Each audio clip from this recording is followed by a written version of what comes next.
माझ्या स्वार्थाची नाही, माझ्या फायद्याची नाही, ही आमच्या लेकराबाळांच्या कल्याणाची, समाजाच्या फायद्याची लढाई आहे, हे ध्यानात घ्या. ताकदीने या लढाईमध्ये सामील व्हा.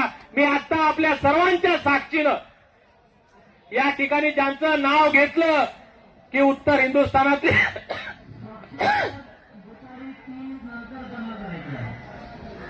ज्यांचं नाव घेतलं की उत्तर हिंदुस्थानातले गावचे गाव खाली व्हायचे, ज्या मोहम्मद शाह अब्दालीचं नाव घेतलं की चांगल्या चांगल्याला घाम फुटायचा, त्या मोहम्मद शाह अब्दालीच्या छाताडावर जाऊन मराठेशाहीचा झेंडा ज्यांनी फडकावला, त्या सुभेदार मल्हारराव होळकरांची आज जयंती आहे आणि त्यांच्या प्रतिमेला साक्षी मानून आज या ठिकाणी आमरण उपोषण बसतो आणि आपल्या सर्वांना विनंती करतो की ज्या मल्हार नावाचा धसका संबंध देश घेत होता अब्दालीपर्यंत, त्या मल्हार नावाचा धाक या महाराष्ट्र सरकारला इतका पडला पाहिजे की त्यांनी तुमच्या घरी येऊन आता येऊन हा प्रश्न सोडवला पाहिजे. आपण सर्व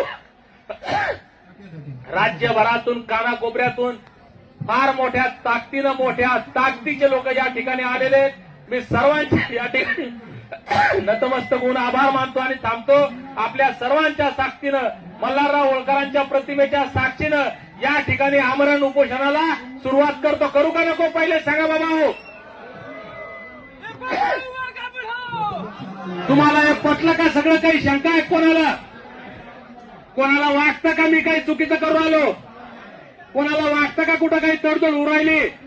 जे काय फैसला होईल तो याच स्टेजवर होईल, दुसरीकडे होणार नाही. पाटांगडे साहेब, चर्चेचे दरवाजे आम्ही उघडे ठेवलेले आहेत. काल मी गेलो होतो. आता आपलं शिष्टमंडळ सुद्धा चर्चेला जाणार नाही का? जाऊ द्यायचं? चर्चा इथं झाली पाहिजे का तिथं? शेवट चर्चेचा सरकार सोबत जे काय शेवट व्हायचा हाके साहेब, तो तुमच्या सगळ्यांच्या साक्षीनं या स्टेजवर होईल. आता चर्चेचा माझा सरकारचा माझा काही संबंध नाही. तुम्ही